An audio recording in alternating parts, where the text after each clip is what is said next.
سيدنا وحبيبنا وسندنا وخطيبنا وقلوبنا وجميع محبوبنا محمد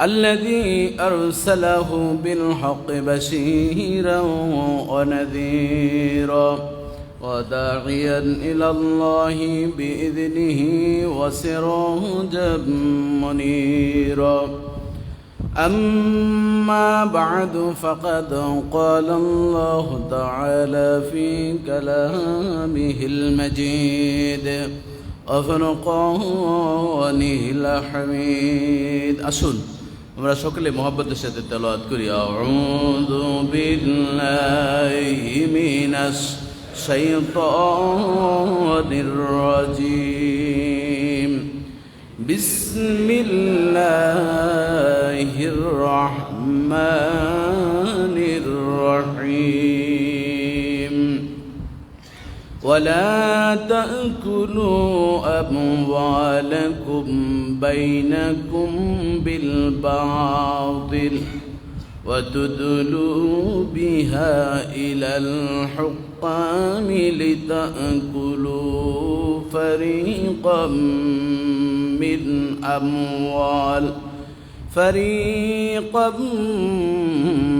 أموال الناس بالإثم وأنتم تعلمون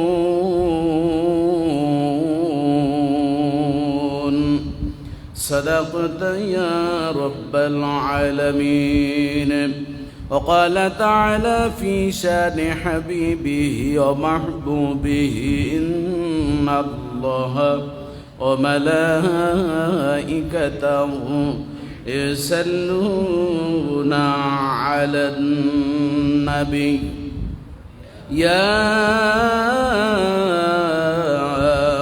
أيها الذين آمنوا صلوا عليه وسلموا تسليما اللهم صل على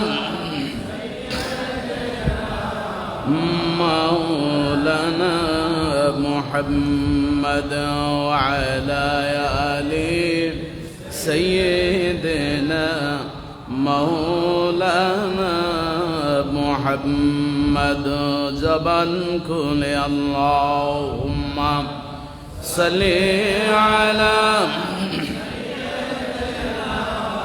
مولانا محمد وعلى آل سيدنا مولانا محمد بلغ العلا بكماله كشف الدجى بجماله حسنت جميع خصاله صلوا عليه وآله لا إله إلا الله لا إله إلا الله لا إله لا حسبي ربي جل الله ما في قلبي غير الله نور محمد صلى الله لا إله إلا الله الله الله الله لا إله إلا هو الله الله الله لا إله إلا هو الله الله الله لا إله إلا هو الله الله الله الله الله الله الله الله الله الله الله الله الله لا إله إلا الله মুহাম্মাদুর রাসূলুল্লাহ সাল্লাল্লাহু আলাইহি ওয়াসাল্লাম। আলহামদুলিল্লাহ, ঐতিহ্যবাহী শ্যামলী শাহী মসজিদে আগত সম্মানিত মুসল্লিয়ান, মুরব্বিয়ান, যুবক ভাইয়েরা, পর্দার আড়ালে সরল অবলা শ্রদ্ধ মা ও বোনেরা, আসসালামু আলাইকুম ওয়া রাহমাতুল্লাহ।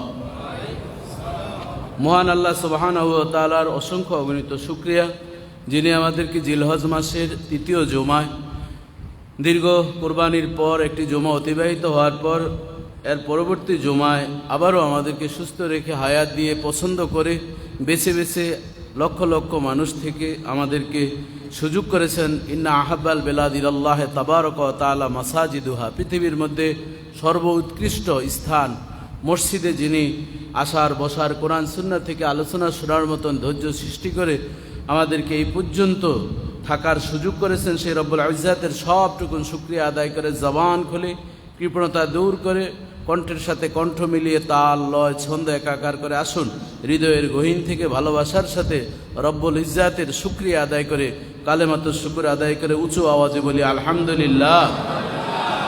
তারই সাথে সাথে অসংখ্য অগণিত তার চেয়ে আরও অধিক দুরুদ সালাম পেশ করছি হায়াতুন নবী, জিন্দা নবী, সিরাজুল মুনির, বদরুদ্দুজা, নূরুল হুদা, সাহেবে কাবা ও কাউসাইন, সাহেবে মাকামে মাহমুদ, সাহেবে হাউজে কাউসার, আখিরি জামানার পয়গম্বর, আপনার আমার কলিজার টুকরা নবী, যাকে নিজের চেয়ে জীবনের চেয়ে সব কিছুর চেয়ে অধিক অধিক তার চেয়ে আরও অধিক ভালোবাসি। আসুন সেই নবী পাকের জিয়ারত নসিবের আশা আকাঙ্ক্ষা নিয়ে আমরা সকলেই মহব্বতের সাথে ভালোবাসার সাথে হৃদয়ের গহীন থেকে সকলেই দুরুদ পাঠ করি সাল্লাল্লাহু আলাইহি ওয়াসাল্লাম।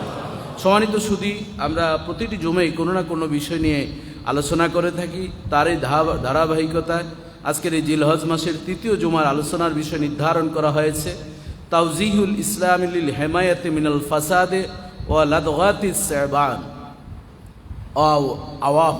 আফাই, অর্থাৎ দুর্নীতি ও সাপের দংশন থেকে রক্ষায় ইসলামের নির্দেশনা। অর্থাৎ দুর্নীতি যেমন সবল মারে, দংশন করে, সাপও রাসেলস ভাইপার বা চন্দ্রঘোষা সাপ আমরা যাই বলে থাকি, এই সাপও আমাদেরকে সবল মারে, দংশন করে, কোনোটির চেয়ে কোনোটি কম নয়। একটি সাপ একজন ব্যক্তিকে হয়তো দংশন করে, সে হয়তো ডু অর ডাই, হয়তো বাঁচে অথবা মৃত্যুর সাথে পাঞ্জা নড়ে, একসময় সে জিতেও যায়। কিন্তু দুর্নীতি সারা পৃথিবীতে এমনভাবে ছড়িয়ে ছিটিয়ে পড়েছে, তার হাওয়া আমাদের ছোট্ট 56,000 বর্গমাইলের এই বাংলাদেশেও এমনভাবে লেগেছে, রন্ধ্রে রন্ধ্রে শরীরের প্রতিটি জোড়ায় জোড়ায় উপশিরায় একেবারে কোষের সাথে জগদ্দল পাথরের মতন চেপে বসেছে। এই জন্য আজকের বিষয় দুর্নীতি ও সাপের দংশন থেকে রক্ষায় ইসলামের দিক নির্দেশনা। সম্মানিত সুধী, এই টপিকসটাকে আপনাদের বোঝার সুবিধার্থে, আমার আলোচনার করার সুবিধার্থে কয়েকটি পয়েন্টে সাজিয়েছি। আমরা পয়েন্টগুলো বলবো, এরপর ধারাবাহিক যতটুকু সম্ভব আমরা আলোচনা করব। দুর্নীতি বলতে কি বোঝায়, দুর্নীতির দংশনের উৎসসমূহ, দুর্নীতির কারণ, দুর্নীতি প্রতিরোধে করণীয় ও রক্ষার উপায়, রাসেলস ভাইপার সহ দংশনযোগ্য সাপের প্রকারভেদ, বিষাক্ত সাপের উপদ্রব থেকে রক্ষা পাওয়ার জন্য কি কৌশল অবলম্বন করতে হয়, সাপের দংশনে আক্রান্ত ব্যক্তির ও আমাদের কি করণীয়, এই বিষয়গুলো নিয়ে আমরা একটি একটি করে কথা বলার চেষ্টা করব। সম্মানিত সুধী, শুরুতেই দুর্নীতি বলতে কি বোঝায়। দুর্নীতি শব্দটি জন্মগতভাবেই, অর্থাৎ যখন এই দুর্নীতি শব্দটি কনসেপ্ট হয়েছে তখন থেকে এই শব্দটির ভিতরে একটা বৈরিতা বা এর ভিতরে একটা নেতিবাচক শব্দ হিসাবে আমরা আমাদের ডিকশনারিতে দেখতে পাই। এর অনেকগুলো অর্থ রয়েছে। নীতিহীনতা বা অসদাচরণ আমরা বিভিন্ন এর অর্থ করতে পারি, যেটিকে কোরআনের ভাষায় বা আরবিতে ফাসাদ বলা হয়। লা তুফসিদু ফিল আরদ, আল্লাহ তাআলা কোরআনুল কারিমে বলছেন ওয়ায়াসআউনা ফিল আরদি ফাসাদান আল্লাহু লা ইউহিব্বুল মুফসিদিন। আল্লাহ তাআলা সূরাতুল মায়েদার 64 নম্বর আয়াতে দুর্নীতিবাজদের পরিচয় তুলে ধরেছেন যে পৃথিবীর জমিনে কিছু মানুষ বসবাস করে যারা নীতিহীন কাজ করে থাকে। আল্লাহ তাআলা এই নীতিহীন মানুষদেরকে, অসদাচরণ অনৈতিক মানুষদেরকে পছন্দ করেন। এটি হচ্ছে আমরা এই আরবি শব্দটি যে দুর্নীতির কি ব্যবহার হয় সেটি কোরআনের একটি প্রয়োগ আপনাদের সামনে উপস্থাপন করলাম। আর ইংলিশ তো আমার চেয়ে আপনারা অনেক ভালো জানেন, করাপশন, করাপ্টেড, এ ধরনের আমরা বলে থাকি। এগুলো আমাদের যথেষ্ট জানা আছে এবং প্রত্যেক গভর্নমেন্ট, প্রত্যেকটি দেশেই দুর্নীতির বিষয়ে একটি অফিস, আদালত, অর্গানাইজেশন থাকে। তারই ধারাবাহিকতায় বাংলাদেশও দুদক নামে একটি প্রতিষ্ঠান রয়েছে। কিন্তু দেখা যায় সরিষার ভিতরে অনেক সময় আমরা খোঁজে খোঁজে আমরা ভূত পেয়ে থাকি, অর্থাৎ সরিষা দিয়ে ভূত তাড়ানো হয়, কিন্তু সেই সরিষার ভিতরে যদি ভূত থাকে সেই ভূতকে কখনো তাড়ানো সম্ভব হয়নি। এর কারণ শুধু দুদককে দায়ী করলে হবে না, আমাদেরকে অনেক আগে ব্রিটিশরা কিছু থিম শিক্ষা দিয়েছেন। 200 বছর তারা আমাদেরকে শাসন করেছেন।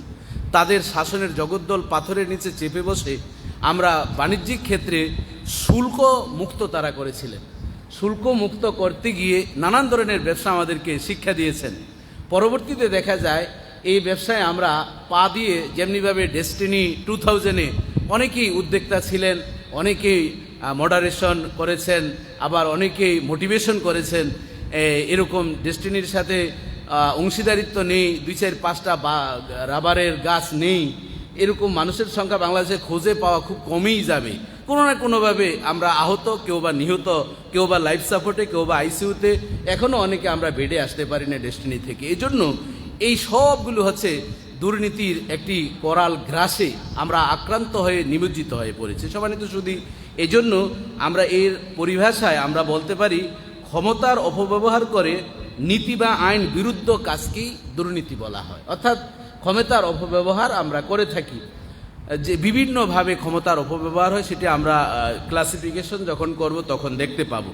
তো ক্ষমতার অপব্যবহারের মাধ্যমে নীতিহীন কাজকে আমরা দুর্নীতি, এটি অনেক সংজ্ঞা রয়েছে, তন্মধ্যে থেকে বোঝার সুবিধার্থে আমার কাছে এটি নিজে অ্যাপ্রোপ্রিয়েট মনে হয়েছে, এই জন্য সেটিকে আমি আমার লেখনী ডায়েরিতে সন্নিবেশিত করেছি। সম্মানিত সুধী, তো যেই কথাটি বলছিলাম, ব্রিটিশরা আমাদেরকে শিক্ষা দিয়েছেন 200 বছর শাসন করে শুল্ক মুক্ত ব্যবসা বাণিজ্য আমাদেরকে শিক্ষা দিয়ে অনেকটাই অভ্যস্ত করেছেন। চা খাওয়া আমাদেরকে শিক্ষা দিয়েছেন, কফি খাওয়া শিক্ষা দিয়েছেন। যেমনিভাবে ফেসবুক, যারা মার্ক জুকারবার্গ হয়ে যারা যা আবিষ্কার করেছেন আমরা দেখতে পাচ্ছি, এই সব কিছু দেখবেন তাদের সন্তানকে ব্যবহার করতে দেয় না। তাদের পরিবার থেকে তারা এই সামাজিক যোগাযোগ মাধ্যমগুলো অনেক দূরে রেখেছেন। মার্ক জুকারবার্গ বলতে বলতে আফসোস করে বলছেন যে সে যেই ধর্মেরই হোক না, তিনি বলছেন যে আমি আমার গডের কাছে কি জবাব দিব, আমি যে পৃথিবীকে থমকে দিয়েছি এই ফেসবুক নামক একটি মাধ্যম দিয়ে মানুষের নীতি নৈতিকতাকে অবক্ষয় এমন হয়েছে, যার জন্য আমি গডের কাছে দাঁড়ানোর মতন মনে উপযুক্ততা নিয়ে আমি দাঁড়াতে পারবো না। উনি ওনার সর্বশেষ অনুশোচনার জায়গা থেকে উনি অনুতপ্ত হয়েছেন। তো দেখুন, এই ব্রিটিশরা আমাদেরকে শাসন করেছে, এরপর এই শাসনের জগদ্দল পাথর আবার চেপে বসেছে পাকিস্তান, পাক হানাদার বাহিনী। তারাও আমাদের থেকে, আপনাদের যারা পাকিস্তান আমলে যাদের জন্ম ছিল বা অনেকে এখানে সম্মানিত মুক্তিযোদ্ধা থাকতে পারেন, আপনারা দেখেছেন আমাদের দেশে কাগজ ছাপানো হতো। এই কাগজ আমাদের থেকে তারা 75 পয়সা অথবা 50 পয়সা করে কিনে নিত, কিন্তু আমরা আবার এটা একই জিনিস, আমাদের কাগজ আবার আমাদের 1 টাকা, কত টাকা, 6 আনা 10 আনা, যাই হোক এভাবে কিনে নিত, কিন্তু 50 পয়সা বা 1 টাকা করে আমাদের কিনে আনতে হতো। অর্থাৎ এই যে কতগুলো এই দুর্নীতির জগদ্দল পাথর, পাকিস্তানরা আমাদেরকে যথেষ্ট শিক্ষা দিয়েছে। ভেবেছিলাম 9টি মার্চ যুদ্ধ করে আমরা অনেক জিতেছি, 16ই ডিসেম্বর বিজয় আমাদের জন্য এনেছে, আমরা বিজয়ের মালা গলায় নিয়েছিলাম, কিন্তু না, আমরা হারে হারে টের পাচ্ছি ওই যে ব্রিটিশরা 200 বছর শাসন করে দুর্নীতি শিক্ষা দিয়েছিল, সেই ওই দুর্নীতি আমাদের রক্তে এবং গোস্তের সাথে, শিরায় উপশিরায় প্রতিটি কোষের সাথে এমনভাবে চেপে বসেছে, তা থেকে আমরা দুর্নীতি এবং নীতিকে একত্রিত করা আমাদের এখন সম্ভব হচ্ছে না। যে নীতিবান, যে নীতির সাথে চলছেন ভালো মানুষ, আমরা যাদেরকে আইডল বলে থাকি, ওই আইডল মানুষগুলো এখন মনে হয় যেন সমাজের সবচেয়ে একটা অপদার্থ এবং সমাজের অনুপযুক্ত ব্যক্তি এবং সমাজের সবচেয়ে ঘৃণিত ব্যক্তিতে পরিণত হচ্ছে। কথা ঠিক কিনা বলেন?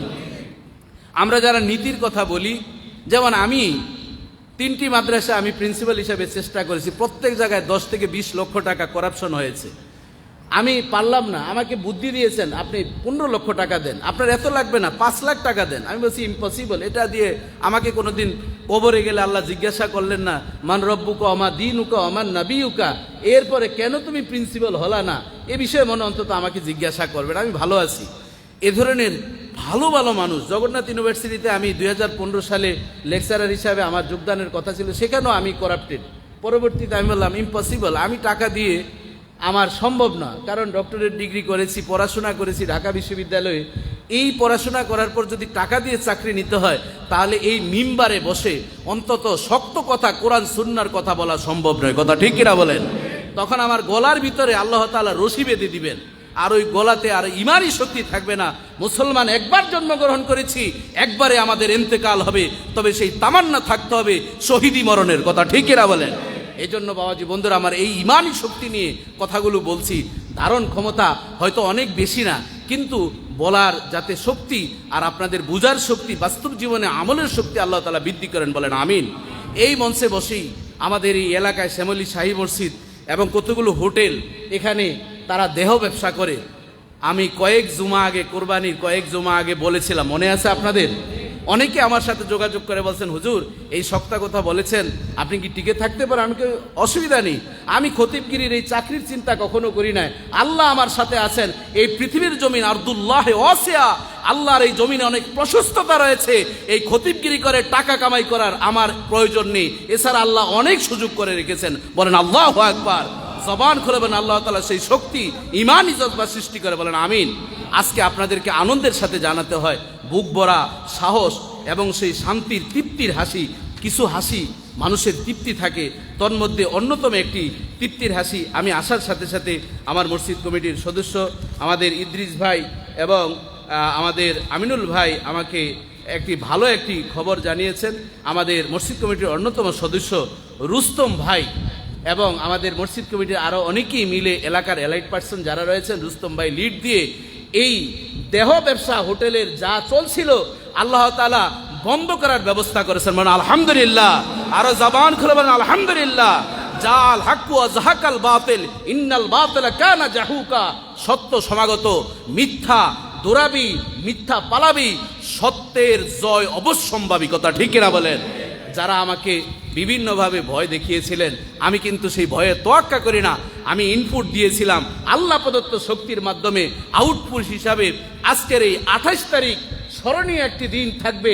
জুন মাসের 28 তারিখ 2024 সনে আমাদের এই শ্যামলী আবাসিক যে হোটেলগুলো রয়েছে, আমি সাধুবাদ জানাচ্ছি রুস্তম ভাইকে, এর সাথে আমাদের কমিশনার রাষ্ট্রন ভাই সহে যারা যারা এভাবে সম্পৃক্ত, এবং আমাদের যারা বিভিন্ন ডিফেন্সের দায়িত্বশীল এলাকার যুবক নওজোয়ান যারা এভাবে উদ্যোগ নিয়ে আমাদের সফলতার সাথে তারা পাঞ্জা নড়ছেন, আল্লাহ তাআলা তাদেরকে ঈমানি শক্তি এবং কলিজাতে আরো শক্তি এবং আল্লাহ প্রদত্ত রহমত তাদেরকে নাজিল করবেন, আল্লাহুম্মা আমিন। শ্যামলী শাহী মসজিদ একটি মডেল মসজিদ হোক, এটি ইসলামিক মডেল। শুধু নাম খোয়াস্তে মডেল যাতে না হয়, কথা এবং কাজে আপনারা যাতে এক থাকতে পারি। আর আমাকে একটু সৎ সাহস দিবেন, আমি যাতে ঈমানি কথাগুলো বলে আপনাদেরকে নিয়ে কাজ করতে পারি, সেই তৌফিক আল্লাহ তাআলা যাতে দান করেন। এবং আপনারা সবাই আমার সাথে আছেন তো? কারা কারা আছেন? দুহাত তুলে আল্লাহকে দেখাই, নারে তাকবীর, নারে রিসালাত। শ্যামলী শাহী মসজিদ আল্লাহ কবুল ও মঞ্জুর করে, বলেন আমিন। সম্মানিত সুধী, যেহেতু কথায় কথায় এসেছে আর আজকের সাথে আমাদের এই কথার যথেষ্ট মিল রয়েছে, এজন্য আমি এই কথাগুলো বলেই আমরা শুরু করেছি আমাদের আজকের আলোচনা। সম্মানিত সুধী, ডেস্টিনি বলেন এবং ক্যাসিনো সম্রাট, কত আমরা দেখেছি, টকশোতে দেখেছি, তারা সারা বাংলাদেশের টাকাগুলো কিভাবে অপব্যবহার করেছে। এবং টিআইবি আমাদেরকে 2021 সালে একটা জরিপ করেছিল, এই সারা পৃথিবীতে দুর্নীতিগ্রস্ত যতগুলো দেশ রয়েছে তন্মধ্যে অন্যতম দেশের তালিকার ভিতরে বাংলাদেশ 2021-এর আগের জরিপে এসেছিল 12তম, কিন্তু 2021-এ একটু হলো ছন্দের পতন ঘটেছে, সেটা 13তম দুর্নীতিপরায়ণ দেশের ভিতরে আমাদের দেশটা আছে। কিন্তু যদিও টিআইবির রিপোর্ট অনুযায়ী এভাবে এসেছে, কিন্তু বাস্তবতা আমার কাছে মনে হয়েছে সেটা এখন আর ওই 12 আর 13তে নাই, সেটা 10-এর ক্যাটাগরিতে চলে এসেছে। কথা ঠিক কিনা বলেন? আরও বেশি হতে পারে। কিন্তু দেখুন, অবাক লাগে, আমি আজকে কিছু অ্যানালাইসিস করে দেখলাম পৃথিবীর সবচেয়ে দুর্নীতিগ্রস্ত একটি দেশের নাম দক্ষিণ সুদান। না, বাংলাদেশ না, বাংলাদেশ এখনও ভালো আছে। আপনি যত খারাপ মনে করতেছেন, বাংলাদেশ এখনো ওই পর্যায়ে কি যায় না। অনেকে বলে বাংলাদেশে কোনো নিয়ম কানুন নেই। কে বলছে? নিয়ম কানুন না হলে দিনের বেলায় মেয়েদেরকে টেনে হেসড়ে নিয়ে যেত। পৃথিবীর অনেক দেশ আছে, টাকা নিয়ে যাচ্ছেন, কয়জনের টাকা আপনার রাস্তায় ছিনতাই হয়? হয়তো লাখে 1-2 জনের হতে পারে। কথা ঠিক কিনা বলেন? কারণ আমরা বেশি রাত বেরাতে চলি, আমরা যারা ওয়াজ মাহফিল করি, কই 2007 সাল থেকে টানা মাহফিল করছি, কোনোদিন তো আমার গাড়িতে চিন্তাই রাহাজানি কোনো ডাকাত দলও ধরে নাই। তবে আমার আগের গাড়িতে ধরেছে, আমারটা বেঁচে গেছে যে কোনোভাবে, কারণ আমি কন্ট্যাক্ট করে মাহফিল করি না, হয়তো এই জন্য আল্লাহ তাআলা আমাকে রক্ষা করেছেন। যাই হোক, এই জন্য আমি বলছি যে যত বলবেন যে না বাংলাদেশ খুব খারাপ তা না, কিন্তু আমরা চাচ্ছি হক্কানি পীর আউলিয়ার দেশ, শাহজালাল, শাহপরান, শাহ মাকদুম, গরিবুল্লাহ, নেওয়াজুল্লাহ, শাহ নেসার, আবু জাফর সালে, সোনাকান্দা, ফুলতলি, চরমনাই, মানিকগঞ্জ এবং হক্কানি চট্টগ্রামের আল্লাহর লীরা যারা এই বাংলার জমিনে চোখের পানি ঝরিয়ে ঝরিয়ে ইঞ্চি ইঞ্চি জমিনকে ইসলামের জন্য উর্বর করেছে, ওই জমিন কোনোদিন দুর্নীতিবাদ, নাস্তিক, মুরতাদদের হাতে আমরা তুলে দিতে চাই না। কথা ঠিক কিনা বলে? এই দেশ মুসলিম এবং আশিকে রাসূল অলিউল্লাহদের বাগান। এই অলিউল্লাহদের বাগানে এসে কেউ আমাদের আশিকে রাসূলদের সুন্নিয়াতের ভুলকে চুরি করে নিবে, এটি আমরা কোনোদিন বরদাস্ত করব না। কথা ঠিক কিনা বলে? সম্মানিত সুধী, এক বেনজির ধরা পড়েছে, এক মতিউর ছাগল কাণ্ডে ধরা পড়েছে। এই দুই একজন বেনজির আর মতিউর দিয়ে বিচার করলে হবে না। এরকম এলাকায় এলাকায়, বিল্ডিংয়ে বিল্ডিংয়ে, ঢাকার শহরে, দেশের অলিতে গলিতে হাজার হাজার এই করাপ্টেড লোক করাপশনে জর্জরিত। কথা ঠিক কিনা বলে? আমরা বিভিন্ন মন্ত্রণালয়ে যাই, বিভিন্ন অফিস আদালতে যাই, মনে হয় যেন কথা বলার আগেই তাদেরকে ঘুষ দিতে হবে, না হলে ফাইলের যে একটা চালিকা শক্তি আছে, এই চালিকা শক্তি থমকে যায়। ওটি একটা আলাদা একটা স্পিড মানি। কেন ফাইলটি আমি দিয়ে গেলাম, কেন হচ্ছে না? স্পিড মানি কি দিয়েছেন? মানে চক্ষু লজ্জা যেটা, সেটাও এখন আমরা খুঁজে পাই না। কথা ঠিক কিনা বলে? শুধু লেবাস দিয়ে, আপনি দাড়ি টুপি দিয়ে আপনি নির্ণয় করবেন, তাহলে আপনার এই যে সাদেক এগ্রো ফার্মা গতকাল ভাঙচুর হয়েছে, কত কিছু হয়েছে, তারও তো দাড়ি আমার চেয়ে আরো লম্বা। কথা ঠিক কিনা বলেন? এরকম অনেক দাড়িওয়ালা মানুষ দেখেছি। রবীন্দ্রনাথ দাড়ি দিয়ে যদি নির্বাচন করেন, নির্ণয় করেন, তাহলে রবীন্দ্রনাথের দাড়ি আমার চেয়ে আপনার চেয়ে 10 জনের মিলে যতটুকু, রবীন্দ্রনাথের দাড়ি এর চেয়ে বেশি। কথা ঠিক কিনা বলেন? এজন্য দাড়ি টুপি দিয়ে আপনি এখন আর ইসলাম নির্ণয় করতে পারবেন না। এখন সাইনবোর্ড ব্যবহার করা হচ্ছে, এই সাইনবোর্ডের মাধ্যমে ব্যবসায়ী, এখন আমরা দেখতে পাচ্ছি রমরমা পরিবেশ চলছে। এ থেকে আমাদের উত্তোলনের দরকার আছে না নাই? এবার আসুন আমরা একটু স্বাভাবিকভাবে আলোচনাগুলো করি। ইনশাল্লাহ হয়তো আমরা কিছুটা হলেও আমাদের একটু চাষাবাদের মাধ্যমে আমরা অগ্রসর হতে পারবো। আমাদের এই জীবন নামক যে একটা চালিকা শক্তিকে আমরা কিছুটা হলেও নিরাপদে রাখতে পারবো। বিশ্বের দুর্নীতিগ্রস্ত দেশের ভিতরে সবচেয়ে আছে দক্ষিণ সুদান। কোন দেশ? দক্ষিণ সুদান। এরপরে যদি আপনি চিন্তা করেন সিরিয়া এবং সোমালিয়া, এই যে কিছুদিন আগে আমাদের জাহাজ আব্দুল্লাহ, যারা কিছুদিন পর পর জাহাজ আটকায়, তাদের পেশেই এটা। তারা জন্মের পর দেখছে, আর আমাদের পূর্বপুরুষ, আমাদের দাদারাও জাহাজ আটকাইছেন, এই জন্য ওর বাবাও আটকাইছেন। এই জন্য নায়নাতকুররাও চিন্তা করে আমাদের এই ব্যবসায়ী তো সবচেয়ে ভালো, এই জন্য তারা কিন্তু যথেষ্ট দুর্নীতিগ্রস্ত দেশের অন্তর্ভুক্ত। কিন্তু অবাক হবেন, আপনারা ডেনমার্ক কি কেউ গেছেন? ডেনমার্ক কেউ যান না? যদি যান, আমার একটু কৌতূহল আছে, যদি কেউ ডেনমার্কে গিয়ে থাকেন, জুমার পরে আমার সাথে একটু দেখা করবেন। অবাক হওয়ার বিষয়, ডেনমার্কে পৃথিবীতে সবচেয়ে দুর্নীতি মুক্ত দেশ কিছু আছে, বলছে 2% অথবা 5%, সেই দেশটার নাম হচ্ছে ডেনমার্ক, অথচ কোনো মুসলিম কান্ট্রি না। সবচেয়ে অবাক হবেন, ডেনমার্কে কোনো জেলখানা নেই। আলহামদুলিল্লাহ বলবেন না? আপনি জুতা তো আমরা রাখার জন্য 2000 টাকা 1500 টাকার জুতা হলেও ওই বেচারা সুবহান রাব্বিয়াল আজিম আর সুবহান রাব্বিয়াল আলা বলে ওদিকে জুতার চিন্তাও করে। কথা ঠিক কিনা বলেন? আবার কিছু সুর আছে, রুকুতে যায়, রুকুতে যাওয়ার পরে সেজদায় যখন যাবে, তারা জুতা চুরি করার রমরমা পরিবেশ হয়, তখন সে যায় সুবহান রাব্বিয়াল আলা জুতা কুঞ্জরা বালা। এরকম সুর আমাদের দেশে আছে না নাই? আমি গোলাপ শাহ মাজারের ওখানে একজন দায়িত্বশীল ডিফেন্সের ব্যক্তি ছিল, সে ভাবতে পারে না আমি কালীগঞ্জ ফুল দিয়ে একটা জায়গায় মাহফিলে গেলাম। ওই ভদ্রলোক সম্ভবত এনএসআই এর উনি দায়িত্বশীল, তো আলোচনা শুনে উনি খুব মুগ্ধ হয়ে বললো, হুজুর আপনার কিছু ওয়াজের খোরাক দিয়ে দেই। আমি বললাম কি দিতে পারেন? গোলাপ শাহ মাজারের ওদিকে আমার ডিউটি ছিল, তা আমি 2 জন জুতা চোরকে ধরলাম। তারা লুক লাইক ভেরি হ্যান্ডসাম, দেখে মনে হলো বড় কোনো অফিসার, টাই পরা এবং প্যান্ট পরা, আবার তাদের ব্লেজার, দেখতে মনে হয় না যে জুতা চোর। যখন রুকুতে গেছে, সে তো আর জানে না, সে ভাবছে আমি তো এনএসআই যারা, তারা ডিবি, তারা বিভিন্ন বেশভূষায় বিভিন্ন সময় গোপন জিনিস সংগ্রহ করে। রুকুতে গেল, সেজদায় মানুষ যখন গেল, ওই বেচারা সেজদা থেকে উঠে ঠকঠক করে তার 2-3 জোড়া জুতা ব্যাগের ভিতরে ঢুকাচ্ছে। তো ওই অফিসার উনি কিছু আর বললেন না, যখন চলে যাচ্ছেন বলছেন, ভাই সাহেব চলে যাচ্ছেন নাকি, নামাজ পড়বেন না? তো উনি তো বুঝছেন, তো বুঝার পরে উনি আর ওনার আইডি কার্ডটা এইভাবে দেখাইছে, আমার কাছে স্যার আমারে মাফ করেন। বললো না, তোমার আসল আমার একটা কৌতূহল আছে, তুমি কেন এরকম নাটক সাজালে আর এই পোশাকের মানুষ কেন তুমি এই কাজটা করলে? বললো আমি ওরকম ইসরায়েলি একটা, এই মুহূর্তে আমার নাম মনে নেই, একটা এনজিও সংস্থা আছে, এই সংস্থা মানুষকে মসজিদ বিমুখ কিভাবে করা যায়, এবাদতের প্রতি কিভাবে ঘৃণা সৃষ্টি করা যায়, ওই সংস্থায় সে কাজ করে। তার বেতন, সে আরো 5-7 বছর আগের কথা বলছি, সে তখন 6ষ্ঠ গ্রেডে চাকরি করে।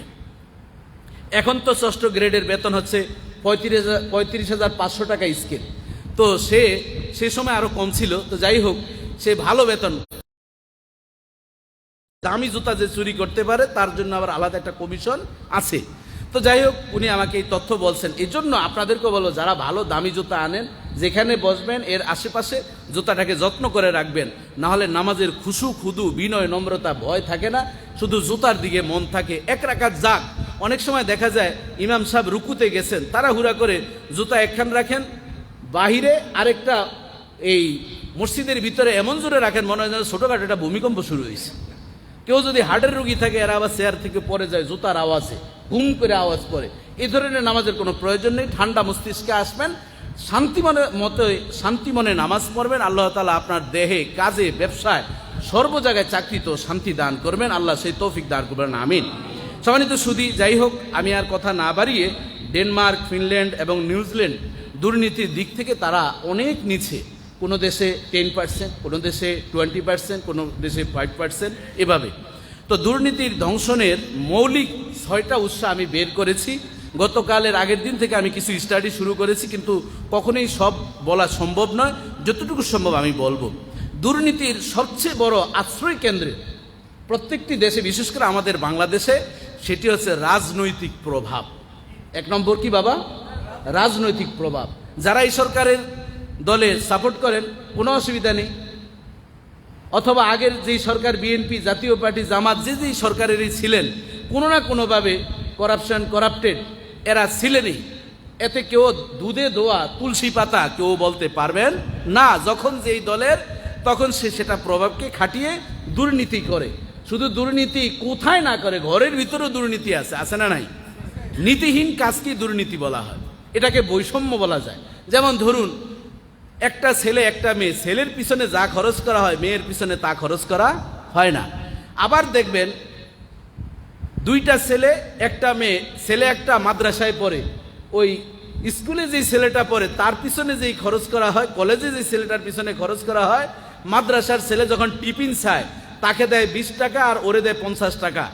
আবার বই কেনার সময় বলে, তুই মাদ্রাসা পড়েছ, এত বই কিনতে হয় কেন? এ ধরনের কনসেপ্ট আমাদের আছে না নাই? পরিবারের ভিতরে কিন্তু এই নীতি বহির্ভূত কাজ আছে। কথাগুলো হয়তো একটু আপনাদের কাছে অড লাগতে পারে, কিন্তু আমরা যেহেতু অ্যাজ এ টিচার হিসেবে আমরা এগুলা সবসময় এই ধরনের কাজের সাথে আমরা জড়িত। আমি একসময় উত্তর একটা মাদ্রাসার ভাইস প্রিন্সিপাল ছিলাম। এক লোক প্রিমিয় গাড়ি থামিয়ে আসলেন, তখন আমি ওই প্রতিষ্ঠানের খতিব, মসজিদের বোর্ডিং সুপার, ভাইস প্রিন্সিপাল, যা যা দায়িত্ব প্রিন্সিপাল দেখছে যে ডেকিতে ভালো ভাড়া বাঁধতে পারে, ওইটারে সবাই ব্যবহার করে সব দিল। তো এক ভদ্রলোক আসলেন, গাড়ি থামিয়ে, ওনার ছেলে ওখানে পড়ে, টাকা দেওয়ার জন্য বোর্ডিংয়ের খরচ। এখন উনি বলছে, হুজুর আমার ছেলেটার কি একটু হাফ করা যায় না? আমি বললাম, আপনার ছেলের হাফ করবেন? সবাই করে, তো এই জন্য ভাবলাম আর কি। আমি বললাম, এই যে গাড়িটা যে রাস্তায় আছে, এই গাড়িটা তো বিপদগ্রস্ত হয়ে যাবে আপনার। না, বলছি অনেকেই করে তো এই জন্য। মানে দেখেন, এই যে একটা মাইন্ড সেট আপ, একটা মাদ্রাসা তার সন্তানকে পড়াচ্ছে, তার আরো বলার দরকার ছিল, হুজুর এরকম যদি এতিম কোনো ছেলে টেলে আসে, তাদের খরচ যদি না মিটাতে পারেন, যদি কোনো প্রয়োজনে আমাকে স্মরণ করবেন, আমি একটু হেল্প করব। কথাটা কি এরকম হইলে ভালো হইতো? কথা ঠিক কিনা বলেন? কিন্তু রুচির এমন দুর্ভিক্ষ নেমেছে, রুচি এরকম লাইফ সাপোর্টে গিয়েছে, সবাই ময়লা খাচ্ছে, আবর্জনা খাচ্ছে, আমাকেও খেতে হবে। এজন্যই আজকের এই আয়োজন। দুর্নীতি থেকে রক্ষার জন্য আমাদের কি করণীয়? তাহলে দুর্নীতির ধ্বংসনের মৌলিক 6টি উৎসের ভিতরে 1 নম্বর হচ্ছে রাজনৈতিক প্রভাব। এই দুর্নীতির সবচেয়ে বেশি আশ্রয় কেন্দ্র। এটার আর বিস্তারিত আলোচনা করার দরকার না, আপনারা সবচেয়ে ভালো জানেন। 2য় নম্বর হচ্ছে প্রশাসনিক যত ক্যাডার অথবা প্রশাসনিক যত অফিস আদালত আছে, সেখানে যিনি ওই ভূতের তাড়ানোর জন্য ঝাড়ফুঁক করবেন, উনিই হচ্ছেন সবচেয়ে বড় অংশটা নেয়। কথা ঠিক কিনা বলেন? 1000 টাকা পেলে তাকে 500 টাকা 50%, আর বাকি টেবিলে টেবিলে ভাগ করতে হয়। আমি এক অফিসে গেলাম, আর বললো এই টাকা দিতে হবে। আমি বললাম, কি ওই স্যারও কি খায়? সারেরে বড় অংশটা দিতে হয়, ইয়া বড় লম্বা দাড়ি। তাই আমি বললাম উনিও খায়, উনি প্রতি বছর হজে যায়। কৌকা সুবহান আল্লাহ, সুবহান আল্লাহ বলছে, আবার প্রতি বছর উনি হজে যায়। তাইলে কি ওনার এই যে 50% খাচ্ছে, প্রতি বছর গিয়ে ওখানে হাজরে আসাদে চুম্বন করবে আর ওনার গুনাহ মাফ হয়ে যাবে? এটা কি মামু বাড়ির ওয়ারিসের সম্পদ নাকি? এত সহজ না, একটু বিবেককে তাড়াবেন। এই কথাগুলো আজকে এজন্য একটু হিট দিয়ে বলছি। রুস্তম ভাই বড় একটি কাজ করেছেন, সেলুট রুস্তম ভাই, আল্লাহ তাআলা আপনার নেক হায়াত দারাজ করবেন, আমিন। সম্মানিত সুধী, এজন্য প্রশাসনিক যারা দায়িত্বশীল আছেন, বাবা বেনজির সাহেব ঢাকা ইউনিভার্সিটিতে অনারেবল টিচার ছিলেন, যেহেতু আমাদের ঢাকা ইউনিভার্সিটিতে আমরা যা এলএমনাই সদস্য, সেই হিসাবে আমরা জানি উনি যখন আসতেন কি প্রোটোকল নিয়ে আসতেন। ভাবতেও পারবেন একজন মিনিস্টার এত প্রোটোকল পাচ্ছেন না। কিন্তু দেখুন আজ তেজপাতা, তার সন্তান, তাদের লাইফগুলো শেষ হয়ে যাবে, কথা ঠিক কিনা বলেন? এবং স্ত্রী সন্তান, এই যে মতিউর সাহেব এনআরবিতে, তারপরে আপনার কত জায়গায় তার কত সম্পদ, কত স্ত্রীর কত সম্পদ, উনি নিজেও মনে এখন পর্যন্ত হিসাব জানেন না কোথায় কি আছেন। তাহলে কি লাভ হলো? জহরাল ফাসাদু ফিল বাররি ওয়াল বাহরি বিমা কাসাবাত আইদিন নাস। প্রিয় নবী মুহাম্মদুর রাসূলুল্লাহ সাল্লাল্লাহু আলাইহি ওয়াসাল্লাম এই কোরআনের আয়াতগুলো সাহাবায়ে কেরামদেরকে বেশি বেশি বলতেন। যখনই কোনো আরবের ভিতরে দুর্ভিক্ষ নেমে আসতো, ইয়ামেনে একবার দুর্ভিক্ষ নেমে এসেছিল, জামানার পয়গম্বর সাহাবায়ে কেরামদেরকে লক্ষ্য করে মসজিদে নববীতে পড়েছিলেন, জহারাল ফাসাদু ফিল বাররি ওয়াল বাহরি বিমা কাসাবাত আইদিন নাস।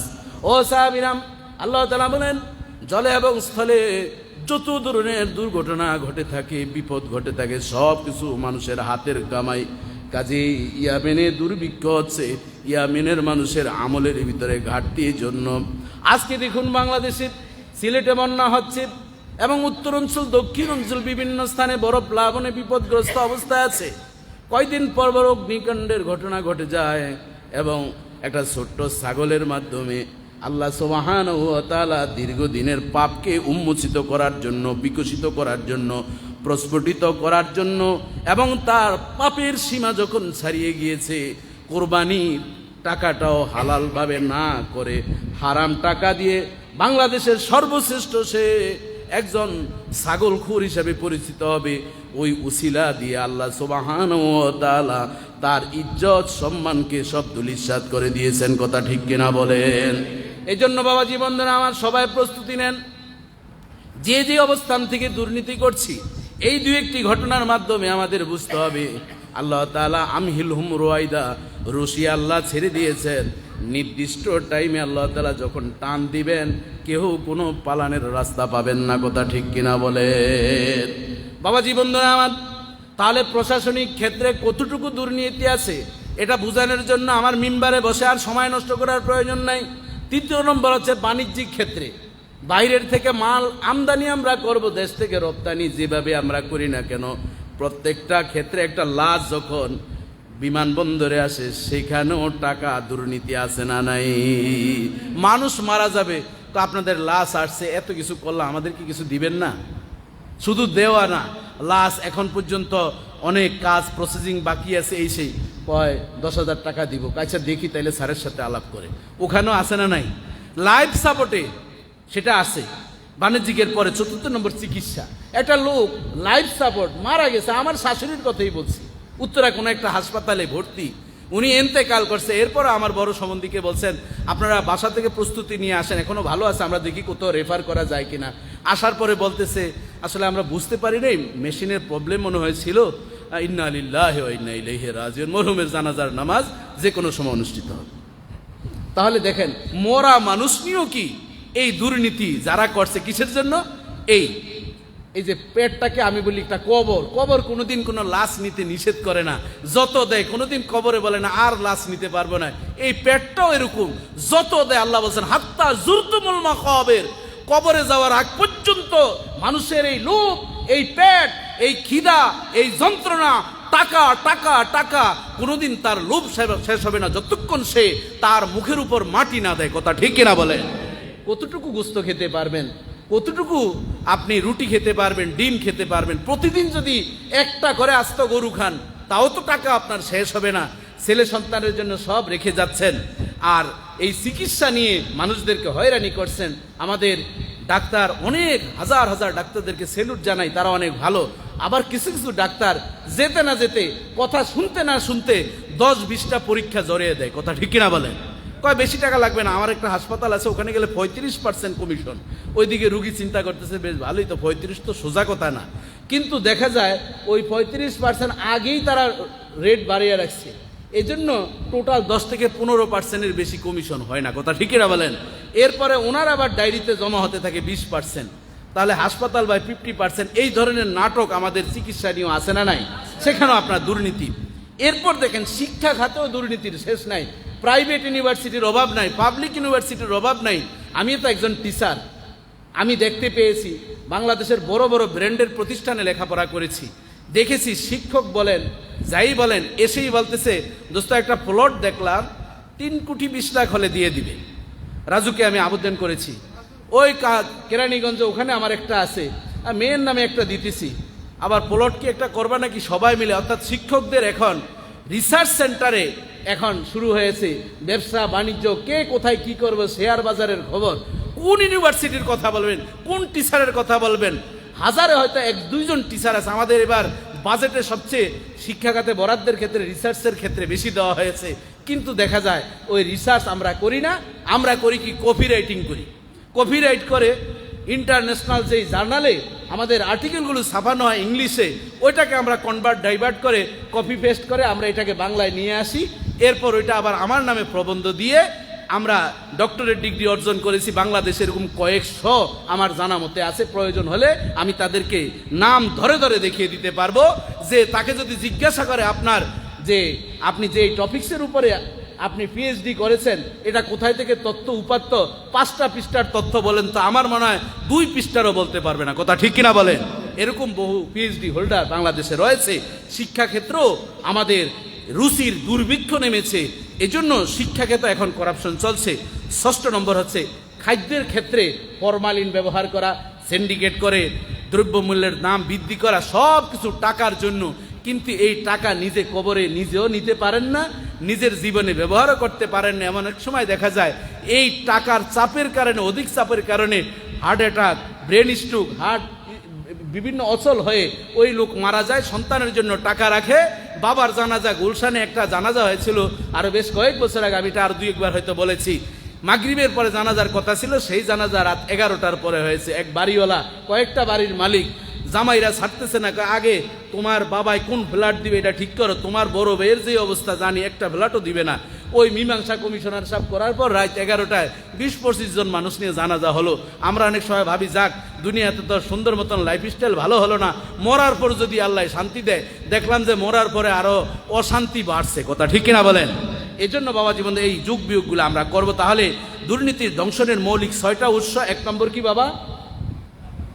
রাজনৈতিক প্রভাব। মুখস্থ করেন। 1 নম্বর কি? রাজনৈতিক প্রভাব। 2 নম্বর হচ্ছে প্রশাসনিক করাপশন চলছে সর্বক্ষেত্রে, যত জায়গায় প্রশাসন রয়েছে। 3 নম্বর বাণিজ্যিক, 4 নম্বর চিকিৎসা, এবং 5 নম্বর শিক্ষা, 6 নম্বর খাদ্য। এইভাবেই বিভিন্ন ধরনের করাপশন আমাদের চলছে। দুর্নীতির কারণগুলো আমরা 1 নম্বর, আমি মোট 8টি কারণ উল্লেখ করেছি। তন্মধ্যে 1 নম্বর হচ্ছে উচ্চবিলাসী জীবনের মোহ। আমার একটা ল্যান্ড ক্রুজার না হলে হয় না, প্রিমিয় গাড়ি, আর কতদিনে তো ছোট্ট গাড়ি, বউ বাচ্চা নিয়ে একটু উপরে উঠবো, স্প্রিং কম হবে। আমি এক ভদ্রলোককে বললাম, আমার এক বন্ধু, সে 2টা গাড়ি কিনেছে, 3.5 কোটি টাকা একটা, আরেকটা 1.5 কোটি হেরিয়ার কিনছে, একটা ল্যান্ড ক্রুজার। তা আমি বললাম 2টা দরকারি? কয় না, আরে দোস্ত আরেকটাও তো আছে, 3টা। আমি কইটা কই? কয় না, ওইটা একটা ফ্যাক্টরিতে পাঠাইছি। তো এই 2টা দিয়ে কি করেন, ড্রাইভার দেখলাম একজন। তো বললো যে না, এটা এক এক সময় এক একটা ব্যবহার করে, ওটা লাক্সারিয়াস, তো স্প্রিংটা কম করে, এতে সুবিধা। লোন নিছি, তাহলে আর আমার যে ইনকাম ট্যাক্সের একটু ঝামেলাটা কমে। বুঝতে পারছেন তো? মানে এই ধরনের। পরে আবার আমাকে ফতুয়া জিজ্ঞাসা করতে জাকাতের বিষয়, লোন থাকলে তো দোস্ত আর জাকাত দিতে হবে না, আমাকে আর মুক্তির দরকার কি, ফতুয়া তো তুমিই দিতে আছো। কথা ঠিক কিনা বলেন? আমি বললাম, রাষ্ট্রীয় ব্যাংকের লোন দিয়া আপনার ওই টাকা কাটছাট করবেন, ইসলাম এত সুযোগ দেয় নাই। বুঝে শুনে আপনার করতে হবে। এটা হচ্ছে আপনি বড় লোক হওয়ার জন্য টাকা বাড়ানোর লোন, আর আপনার যে সম্পদের ব্যবসা করছেন সেটা কড়াই গন্ডা হিসাব করে কি জাকাত দিতে হবে। যাই হোক, ওটা আমার প্রসঙ্গ না, সময় যেহেতু একেবারে শেষের দিকে, মূল কথাগুলো বলছি। উচ্চবিলাসী জীবনযাপন, লাক্সারিয়াস লাইফ। আবার উত্তরা আমার সাথে সকালে হাঁটাচলা করে, উনি ওনার ঘরের একটা ফ্ল্যাট ছিল, কিনছেন, কেনার পর আমি বললাম কেমন কি খরচ লাগছে, কয় ফ্ল্যাট তো কিনছে মাত্র 1.5 কোটি টাকা দিয়ে, ভিতরে কাজ করাইছে 3 কোটি টাকা। বললাম কত, কয় 1600 স্কোয়ার ফিট। তাহলে 1600 স্কোয়ার ফিটের ভিতরে যদি 3 কোটি টাকা খরচ করে, তা আমি আর যাওয়ার চিন্তা করলাম না। বউ বাচ্চা নিয়ে একবার বাড়ি দ্বারা জি বলকে আমার এক ভক্ত, ওনার বাসায় যাওয়ার পর আমার বউ যে এটা বাড়ি না কি, আমি বললাম থাক, এটা বাড়ি ঘর, এরা কেউ মরবে না, এরা সবাই সুফিস থাকবে। মানে একতলা থেকে আরেক তালার মনে হয় যেন এটা কি দুনিয়াবি এক জান্নাতের মতন একটা মানে বিলাসিতার জীবনযাপন। এক একটা খাটের দাম 8 লাখ, 9 লাখ, 10 লাখ, এই ধরনের অবস্থা। যাই হোক, এই উচ্চ বিলাসিতার কারণে আমাদের বউরা অনেক সময় অমুক ভাবির বাসায় দেখছি কি সুন্দর সোফা, 3 বছরের বেশি কি সোফা ব্যবহার করা যায়? অলংকার কি 3 বারের বেশি কোথাও যেয়ে পরা যায়? একটা পার্স কি 1 লাখ টাকার নিচে পার্স ব্যবহার করলে আমাদের স্ট্যাটাস চলে? এই ধরনের আমাদের ভাবি আছেন না নাই? ঘরে ঘরে ভাবি আছেন। আর ওই ভাবিদের কারণেও এই ধরনের ভাইয়েরা বড় বিপদগ্রস্ত হয়ে এখন জেলখানার ভাত খাওয়ার জন্য হাতছানি দিয়ে ডাকছে। বাবাজি বন্ধুরা আমার, 2 নম্বর, ক্ষমতা ও পদের প্রতিযোগিতায় অমুকে এত তাড়াতাড়ি পদোন্নতি পাইল কিভাবে? 5 লাখ ঘুষ দিছে, এই জন্য এই ঘুষটা আমার রাস্তা থেকে কামাই করতে হবে। এই জন্য দুর্নীতির আশ্রয় নিয়ে ক্ষমতার অপব্যবহার করে পদের লোভে আমরা এই ধরনের দুর্নীতির কাজ করে থাকি। আমি প্রশাসন ক্যাডার কারো নাম বলবো না, রাস্তাঘাটে যারা টাইম মেনটেন করে গাড়ির সিগন্যাল দেয়, একদিন একজনকে জিজ্ঞাসা করলাম যে এত গাড়ি জায়গায় বে জায়গায় মুহূর্তের ভিতরে কি করবে, এখানে 10 লাখ টাকা দিয়ে আসছি, টাকা উঠান লাগবে না? এরকম আছে না নাই? আমরা সবাই এখন ওপেন সিক্রেট, কোনো কিছু আপনার গোপন নাই, ডাইরেক্ট বলে আমার টাকা উঠাতে হবে, আমি কি করব, বাড়িতে জায়গা বিক্রি করবো নাকি? তো এই যে আপনি করাপশন করছেন, কিন্তু দিন শেষে আপনার সন্তান, আপনার স্ত্রীকে কি খাওয়াচ্ছেন? এবং যারা এই ধরনের সিন্ডিকেট করে পাচ্ছে তাদেরও একদিন মরতে হবে, কথা ঠিক কিনা বলেন? এই ক্ষমতা এবং পদের প্রতিযোগিতার কারণে এই ধরনের দুর্নীতি বাড়ে। 3 নম্বর, পরিবারের চাপের মুখে পড়ে, যেটা মাঝে দিয়ে আমি 1 নম্বরের ভিতরে ঢুকিয়ে দিয়েছি। পরিবারের কারণে, স্ত্রীর কারণে, সন্তানের কারণে।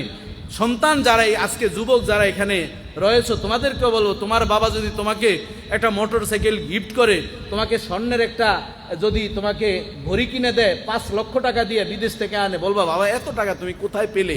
যদি সত্যিকার যদি নীতি নৈতিকতার সন্তান থাকে, ওই সন্তান এবং স্ত্রীর প্রশ্ন করা উচিত যে এত টাকা তুমি কোথায় পেলে? 10টা গরু তুমি দিবা, কোথায় তোমার এত টাকার আয়ের উৎস? যারা বাবা আছেন তারা প্রশ্ন করবেন তুমি এত টাকা কোথায় পেলে? যেই ছেলে ইমামতি করে কয় বড়টাই কি কয়, আরে ও ইমামতি করে, কয় মেজোটাই কি কয়, ও মাস্টার।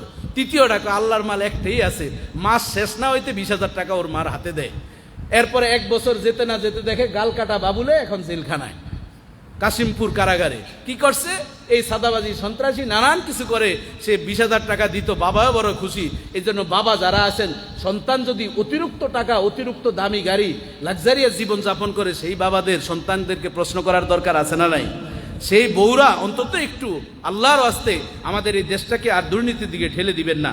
3 নম্বর হচ্ছে, আমি আলোচনা শেষ করছি, 4র্থ নম্বর হচ্ছে ধর্মীয় নৈতিক শিক্ষার অভাব যথেষ্ট আছে। ফুরকানিয়া মাদ্রাসা এখন আর খুঁজে পাওয়া যায় না। গ্রামগঞ্জে ফুরকানিয়া মাদ্রাসা লাইফ সাপোর্ট সব শেষ হয়ে গিয়েছে। আমাদের ইমাম মুয়াজ্জিন যারা আছে এরা এখন বড় হুজুর হয়ে গেছেন। ফুরকানিয়া মাদ্রাসার ছাত্র পড়াইতে এখন আর ভাল লাগে না, ভাড়া করে হুজুর আনতে হবে। এই ধরনের চিন্তা আমাদের আছে না নাই? এবং দোয়া দুরুদ কিন্ডারগার্টেনে সন্তানদেরকে ঘুম থেকে উঠে পাঠিয়ে দেয়।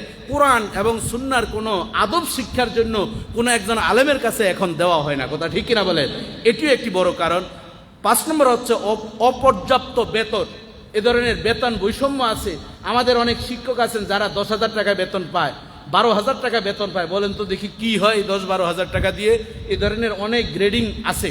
এই জন্য অপর্যাপ্ত বেতনের কারণেও মানুষ অনেক সময় দুর্নীতির দিকে চলে যায়। 6 নম্বর হচ্ছে বেকারত্বের কারণে। মাস্টার্স পাস যদি আমি বলি, এই মসজিদে যত মুসল্লি আছে, আমার মনে আজকে 1 থেকে 1,500 অনেক যুবক পাওয়া যাবে। এই পর্যন্ত 20টা ইন্টারভিউ দিছে, কোথাও তারা টিকে নেই। এবং সব জায়গায় এই যে আমার সাথে আমার যে অ্যাসিস্ট্যান্ট ছেলেটা আছে, এই পর্যন্ত ও মনে হয় 50টার কাছাকাছি পরীক্ষা দিচ্ছে। তার হয় ভাইবাতে গেছে 4টা না 5টা, কোথাও 10 লাখ, কোথাও 8 লাখ। এই আব্দুর রহমান বেচারা বড় বিপদের ভিতরে আছে। তো আমার সাথে আছে, হুজুর দোয়া করেন। আমাকে বাবারে দোয়া আল্লাহ যেদিন কবুল করবে সেদিন হবে, তবে টাকা দিয়ে ওই দোয়া কোনোদিন কবুল, আমিও যেহেতু বেলাইনে যাই না, তোমাকেও বেলাইনে যাইতে দিব না। এরপরে 7 নম্বর হচ্ছে অসম অর্থনীতির কারণে যারা বড় লোক হয় তারা সাদা টাকা, কালো টাকাকে সাদা বানানোর জন্য আমাদের সরকার এবার সুযোগ দিছে কি দেয় নাই? দিছে না? আরও ঘুষের দিকে বাড়িয়ে দিচ্ছে, এই ধরনের কাজের কারণেও এই দুর্নীতিটা বেড়ে যায়। অষ্টম নম্বর হচ্ছে দুর্নীতি দমনের সদিচ্ছার অভাব আছে। দুদক যারা আছেন তারা তাদের জনবলও কম এবং বিভিন্ন কারণে ওই রাজনৈতিক প্রভাব হেলোর কারণে দুর্নীতি যখন ধরতে যায় হঠাৎ করে বন্ধ করে দেয়। এই ধরনের চিত্র দেশে আছে না নাই? আজকে আমরা এই পর্যন্ত আলোচনা করলাম। আগামী জুমায় দুর্নীতি প্রতিরোধে করণীয় এবং রাসেলস ভাইপার এই সাপ আমাদের সমাজেও ঢুকেছে, দেশে ঢুকেছে, এ থেকে উত্তোলনের একটি উপায় আমরা এই বিষয়